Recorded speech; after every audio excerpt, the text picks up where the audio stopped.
problem is I lost half my speech last night and deleted it.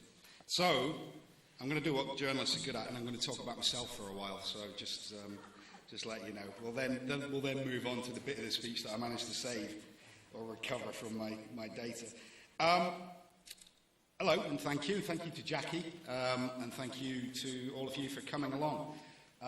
Jackie, this is the second year that we've had Journalism Day. The first one last year was a tremendous success. We had Martin Bell, a number of other great speakers who came to Hull to give us their insights into journalism and to offer some advice and guidance to young people such as yourselves on who may be considering a career in the media. Thank you, Jackie, and I'd urge you to, if you're at college or if you're thinking about going onto a course, have a look at the course that Hull College do. It's very good and it's developing every year. A warm welcome then. My name is Jamie Macaskill. I'm Deputy Editor of the Hull Daily Mail, based just up the road there on Beverley Road, a few hundred yards away. There are some wonderful speakers ahead, here on the front row. They'll undoubtedly offer you some insights into journalism and modern media. But just because you're waking up, you can listen to me drone on for a while, and so you'll be fully in tune when they start their far more interesting conversations. So hopefully you'll all be familiar with the Hull Daily Mail. In figures, it's been around for about 126, 127 years. It sells around 38 to 40,000 copies a day, and we reckon it's probably read by about 100,000 people a day. So if somebody goes out and buys the paper, puts it down, somebody else picks it up, reads a bit of it, some puts it down, reads a bit of it, or it can be sitting in a doctor's waiting room or in a hospital. In total, though, in any given day, we'll have about 100,000 people who read the paper. We've got about 40 editorial staff up there at Blundell's Corner, and that's a mixture of news reporters, sports reporters, feature writers, production staff, and photographers. On top of that, we've got commercial staff who do marketing, advertising, etc. And what a great paper it is, I would say that. 2 years running, it's been Yorkshire's O2 Newspaper of the Year, and it's the best-selling newspaper in Yorkshire. The recent ABC figures, which are the industry's measure on how papers are performing by their sales, were released just a few weeks ago, and it showed that Hull was in about second spot as far as its circulation decline, because every newspaper is declining in circulation, with a few notable exceptions, such as I think the I paper, which is the little 20p or 30p, I think it is now. That's putting on circulation. It's an incredibly neat new format, which is people are finding very engaging. It costs less than a shot of coffee down at Starbucks, a shot of espresso. But we're doing quite well. We have a circulation decline, but we're doing very well compared to others. And that's because we have a tremendous engagement and a tremendous relationship and a tremendous heritage and history in Hull and with the people of Hull. People buy the paper because they trust the paper. They speak to us when we go out to speak to them about very difficult events. They speak to us because we promote activities that are going on in Hull. We devoted a tremendous amount of coverage recently to the City of Culture bid, because we recognise that the people in Hull want these kind of achievements for the City of Hull. People in Hull aren't necessarily forward. They don't like to brag about Hull. They don't like to brag about themselves. And they're not like their neighbours from Leeds. They don't like talking about themselves particularly. So we do it on their behalf sometimes. And it works. And I think the 2017 campaign had a tremendous amount of local support, had a tremendous amount of local coverage, which started to spread the message, and like a ripple effect, it soon became a national story. And very positive for the city and for the region. Now, I'm not sure how I ended up in Hull. I certainly didn't expect to find myself here. According to my grand plan, you might pick this up, I've got a bit of a Scottish accent, my grand plan was set out about the age that you are now, maybe a little bit older. In my mind, I'd be now returning from the Middle East, from the Jerusalem office of the Guardian newspaper. I'd be a little pompous, I'd be a little bit self-satisfied, and I'd now be sitting down to write my books about my great life in the Middle East. It didn't happen that way. What happened is I started in Aberdeen on a local newspaper. I've been a journalist for 24 years. I've covered golden weddings in Aberdeenshire, car crashes in Northumberland. I've tried to kick down the door of a frisky bishop in Carlisle, and I had a petrol bomb thrown at me in Belfast once. I've had a gin on the Queen's flight while gossiping with a cabinet minister, and I've dangled my feet out of a Chinook helicopter flying over Bosnia. Now I get to look after one of the best regional papers in the country. I get to talk to students such as yourself, which is very rewarding, and crazy people who walk into our office on Beverley Road. And for the most part, I still enjoy every minute. Now, I'm assuming here that a lot of you are considering a career in media. Maybe you want to be writers or broadcasters. I'm assuming that you might want to do one of three things. Either A, become Middle Eastern correspondent for The Guardian before going off and retiring writing your books. B, be a sports reporter. Everybody wants to be a sports reporter. Every male under the age of 25 wants to be a sports reporter. Or C, write or continue to write your fashion blog, waiting to be picked up by Elle, so you can go on to be the next Carrie Bradshaw. Some of you may achieve those goals. The reality is, with hard work, study, some work experience, which I'm sure you'll hear about later on, you may land yourself a job on a local paper, local BBC station, or on local radio, and that's where it starts for most. And from there, you start working your way up, and believe me, it's great fun. When I was a young reporter, raw beef figured particularly prominently in my career. At the height of a food crisis known as BSE, when Britain fell into a panic over the thought of contracting something called mad cow disease, I'm not sure if anybody remembers that. This was supposed to be in burgers. You ate a burger, you went mad, and then you died. This is before they realised that all the burgers were actually made of horses. The president of the European Commission, a guy called Jacques Santer, was visiting Glasgow. My then employer, the Daily Record in Scotland, which sold a staggering 700,000 copies a day in a fiercely competitive market, dispatched me to cover the event and present Mr. Santer with some fine, non-mad Scottish beef, which I duly did at a press conference. Just at the right moment, I produced my hidden T-bone, thrust it in his face, and demanded to know why Europe wouldn't touch Scottish cows. There was a ban across Europe on any meat coming out of the UK. With a smile, Mr. Santer went to shake my hand, noticed that it was covered in blood and dripping, and turned on his heel and left. The following day, the headline in the Record was, "Jacques turns his back on Scottish beef." So, job done. Europe provoked, readers happy. Of course, that was before Al-Qaeda. I'm not sure I'd get away with the same trick now. Bizarrely, about a year later, I had another steak in my pocket. And this time it was to present to a dog called Wolfie in Edinburgh. He'd gone on to become a very rapid and prominent celebrity, if you like, after biting a postman in Fraserburgh.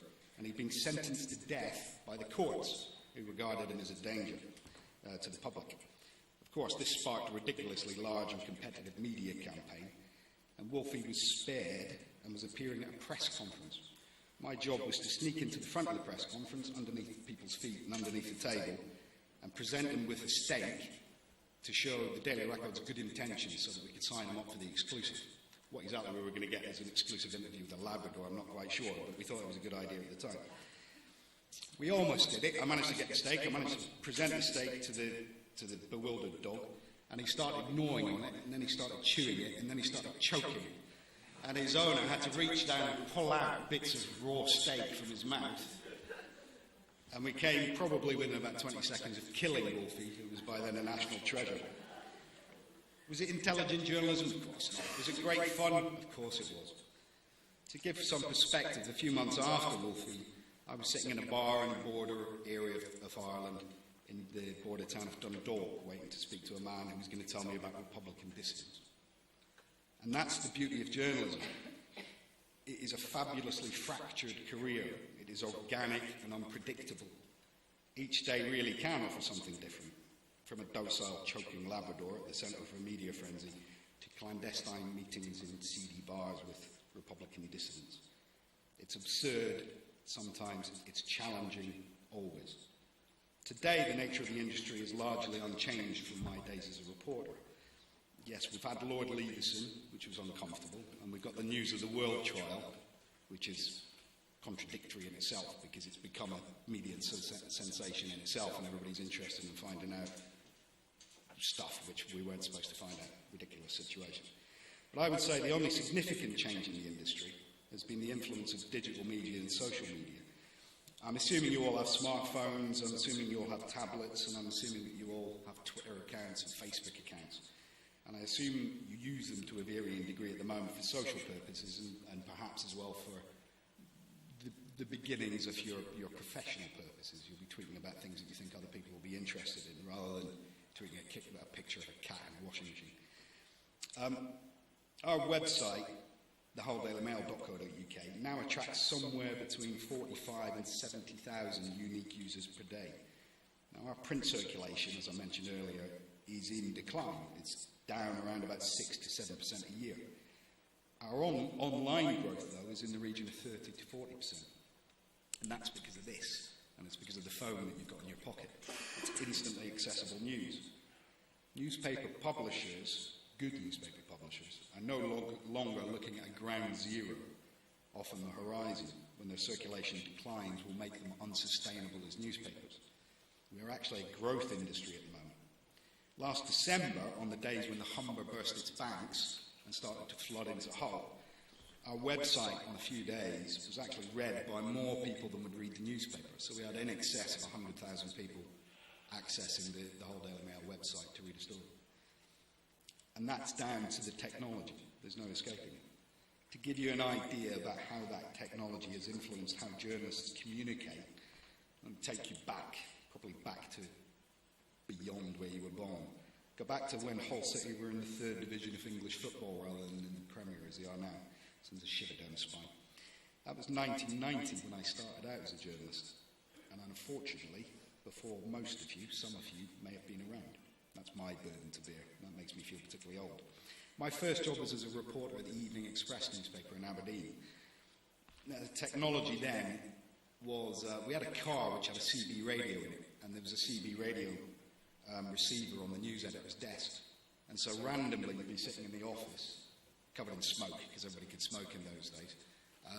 And the radio would crackle over, and you'd have this broad northeast voice saying, "Right then, that's me at the car crash now. What you want me to do?" And that would shout across the newsroom, and everybody would hear. And then the news editor, who was a man in his 50s, and the new technology was a CB radio to him. He didn't understand what on earth this thing did. So he would press a button, and he would shout back into the CB radio, and go, "Right then, I want you to get as much copy as you can and then file it back." And this would go on all day, with people shouting on back and forwards on the CB radios. Ridiculous. But I remember covering a car accident outside Aberdeen, and there was no technology to get it back before the deadline. We were in evening paper, so we had multiple deadlines during the day. So I had to walk up to somebody's house, ring the doorbell, and say politely, "Do you mind if I use your phone? Because I need to phone back to my office and then phone my copy back." And I remember the gentleman in question who answered the door looked at me up and down, said, "Don't agree with what you do, I don't like you, and I've never met you, but yes, you can use my phone because you've got a job to do." And that was a phone with a cable on the end. Do you remember those? With a big twisted cable. And so I had to try and pull it round into a room, because he basically stood about 3 feet away from me to check. He was the Lord Leaderson of his time. He wanted to know exactly what I was writing and how I was presenting it. He didn't like it at all. There were no mobiles, of course, in those days. There was no way of rapidly communicating information across any kind of distance unless you were near a payphone. In Aberdeen, we also covered the Highland Games at Braemar with the Queen, which the Queen attended. Princess Di attended at that time as well, and so it was a huge amount of interest. And we had multiple deadlines during the day, so we could file back, and we can actually have news. I mean, this seems astonishing now, but when we would file, we'd file for that day's newspaper, and it would be remarkable. Somebody in Aberdeen could pick up a newspaper at 1 o'clock in the afternoon and see a picture of the Queen at Braemar 40 miles up the road, and would be genuinely quite astounded by that. They'd show it to each other. "God, crikey, that's the Queen this morning." Do you believe that? It was only a few hours ago. Now, you'd tweet a picture of it, you'd probably put a ginger wig around her head, you could tweet it out to all your friends, and then it would go viral and be around the world. But of course, this was not so long ago. This is only in the early 90s. At that time, photographers who were taking those pictures had no easy method of getting their photographs back. So what they had to do was, we had a shed at the Highland Games. They would go in and they would develop their photographs in a dark room, their films in a dark room from the negative strip, put it in all the solutions, come out, have a picture. They'd then slap it onto a contraption known as a wire machine, which was basically like the inside of a washing machine. And they would hand roll it, and that would send it off down the telephone line as a series of blips and dashes and dots. And it would then appear at the other end. It was a kind of old fax machine. And the technology dated from probably the beginning of the last century. I have to say the last century, the beginning of the last century. God, that makes me sound old. And then that would come through, would give the Officer Almadine an image, the image or a copy of that image, which would then be pasted onto the paper, and then the paper would go off to print. And that was only in the early 90s, if you think about it. From Aberdeen, I went on to Newcastle. There we still had no mobiles. So we used to phone copy in from phone boxes, or street toilets, I think they call them now. Or payphones in pubs. That was a particular popular one. Every pub had a payphone, and every journalist likes a pub. We used to go out with stacks of 5p's in our pockets. I think 2p's at one point, but 5p's in our pockets. And we would phone our copy in from phones in pubs or telephone boxes. From there I went to Glasgow, and here I got my first mobile. It was the size and weight of a brick. It was actually, ironically, it was about the size of this, except that far out as well. So you would stand doing this, going, hello, and it was like Dom Jolly. You would stand in the street shouting. It would rarely connect you anything, except to abuse from passing Glaswegians, who would throw things at you occasionally because they thought you were a pompous idiot, poncy idiot. Now, I stayed in Glasgow until coming here about 3 years ago. By then, things had changed radically. I had a BlackBerry in my pocket, and I could even connect to the internet. And if you think back to when you first got mobile phones or something, it's only in the last 2 to 3 years that there's really been that explosion in smartphone technology. The BlackBerry that I had before I left Glasgow was okay, it was a BlackBerry, but could it connect to the internet? Not particularly well. Could it take pictures? Not very good ones. Could I send them? Sometimes. But now, I've got this. And this is a state-of-the-art smartphone, which I'm sure you're all familiar with, and you've all got. I can use this to film video, and if required, send it straight to the wholedailymail.co.uk website. I can take pictures, I can take video, and I can do just about everything that I used to, that would take us a day to do, or would take us hours to do. I can do it in a few minutes. And this is what is going to be hugely influential in your careers in the media, if you go into the careers in the media. I think, although advances in technology will continue and your phones will get even smarter, the format that we now have with Twitter, social media, Facebook, they will adapt and they'll change over the next 5, 10 years probably. New things will come on, new trends will come on. But the way that we communicate with digital media and with phones probably won't change radically. And so what you're learning now and how you're using your social media and how you're using your phone and how you're communicating will be fundamentally important to how you communicate if you go into a job in journalism. Of course, that has its flaws. I can remember, if you remember, casting your minds back about a year, if you may remember there was some bombings at the Boston Marathon. Now, the bombings went off and they were flashed up all across Sky News and live TV, etc. And I went to Twitter to see what the latest information was, because there were so many thousands and thousands of people in the city centre in Boston who were witnessing this. And they had started to send back information. And I cottoned onto one. I caught one young reporter who worked for a newswire in Boston. And she appeared to be very close to the scene. So I started following her tweets. The difficulty was, though, she couldn't disconnect herself from her social media in the social aspect. She started off by tweeting what were obviously her friends. And it started off in true American style with about 20 tweets saying, OMG. OMG, OMG. She then took a picture of some people leaving the scene, maybe a couple of blocks away, and then tweeted to say that she couldn't do this anymore because it was too traumatic and that she wasn't going to take anybody else's picture. She then had a discussion with her friends about her own safety, and then she ran out of battery because she'd been communicating with her friends so much. So she went off air for about 45 minutes. She then came back on air to reveal how relieved she was to be back on air. Yes, she was still safe. All the way through this, she hadn't actually tweeted anything about what had happened. At the end, finally, bewildered, I just gave up. She had an exchange of tweets with a friend of hers in which it was suggested that she should go for post-traumatic stress counselling the following day because she'd been somewhere in the vicinity of a bomb that had gone off in Boston. Now, the difficulty there was that she hadn't been able to detach herself from her own social media and from her own friends and from her own expectations and the friends' expectations about what she would be talking about. She hadn't been able to detach herself and remind herself that she was actually a journalist and there was an important event that was going on in front of her eyes. Well, nearly in front of her eyes, because she never actually went to the scene. And that shows you that there is a flaw in social media. There is a significant flaw. It needs to be used professionally. It can be engaging and it can be entertaining, and it should be. And you'll hear from a couple of the speakers later on about exactly how that is providing journalism with a whole new sphere in engaging and entertaining and interacting with audiences. Before, the only interaction that we ever had as newspapers was somebody would write a letter in, usually in green ink and with a great big felt-tip pen, ranting about something that had happened to them. Now, we can communicate with our readers at any point in the day. We can post something on our Facebook board and it will reach 20, 30, 40, 50,000 people within a few minutes. You'll hear probably some figures from some of the people in front of me who work in London who get vast amounts of interaction. I was looking at some of the posts from some of you down there, and 800, 900 comments.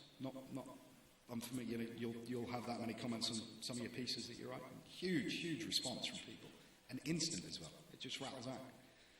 So there's a responsibility as well that comes with that, using that social media.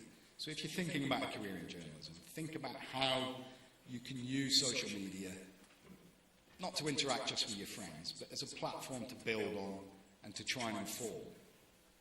Now, going all the way back to my days as a reporter in the Evening Express, one of the things that I was taught was be succinct and be brief. Try and keep your intros, as we call them, the first paragraph of a story, down to about 20, 25 words. It was very difficult. It's even more difficult for you lot now. You have 140 characters to try and engage. But it's a great test of how you can communicate in the modern era. If you can communicate something succinctly, accurately, and inform people, and perhaps entertain people in 140 characters.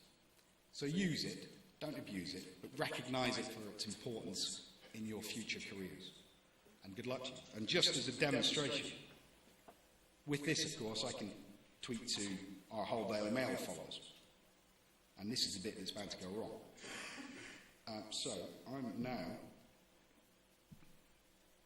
here we go, just talk amongst yourselves.